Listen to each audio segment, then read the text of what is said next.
সীতা নবমী হিন্দু ধর্মের একটি অন্যতম গুরুত্বপূর্ণ দিন। এই দিনটি দেবী সীতার জন্মতিথি হিসেবে পালিত হয়। সীতা নবমীর দিনে বিবাহিত নারীরা উপবাস পালন করেন এবং তাদের স্বামীর দীর্ঘায়ু কামনা করেন।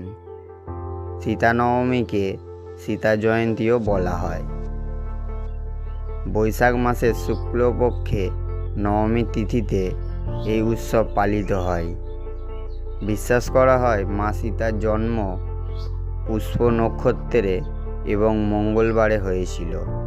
দেবী সীতার বিবাহ হয়েছিল ভগবান রামের সঙ্গে। ভগবান রামও চৈত্র মাসের শুক্লপক্ষে নবমী তিথিতে জন্মগ্রহণ করেন। তিনি হিন্দু পঞ্জিকা অনুযায়ী রামনবমীর এক মাস পরেই সীতা জয়ন্তী শুরু হয়।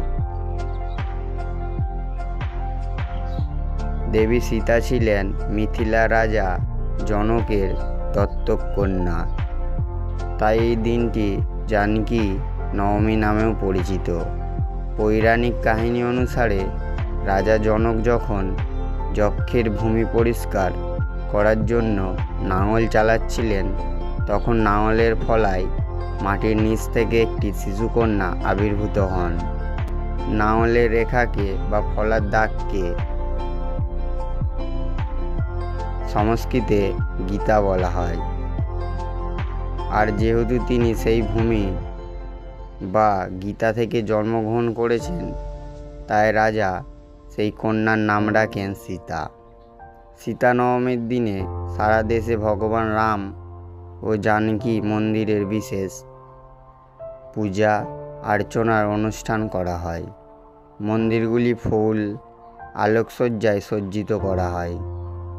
রামায়ণ পাঠের পর বিভিন্ন স্থানে ভজন সঙ্গীতের আয়োজন করা হয়।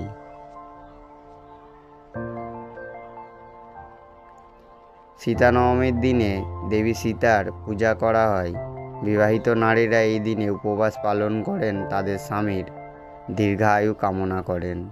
বিশ্বাস করা হয় সীতা নবমীর উপবাস পালন করলে মানুষের মধ্যে লজ্জাশীলতা, মাতৃত্ববোধ, ত্যাগ এবং নিষ্ঠার মতো গুণাবলী বৃদ্ধি পায়। দেবী সীতা ও ভগবান রামের একসঙ্গে পূজা করলে দাম্পত্য জীবনে সুখ ও শান্তি বজায় থাকে।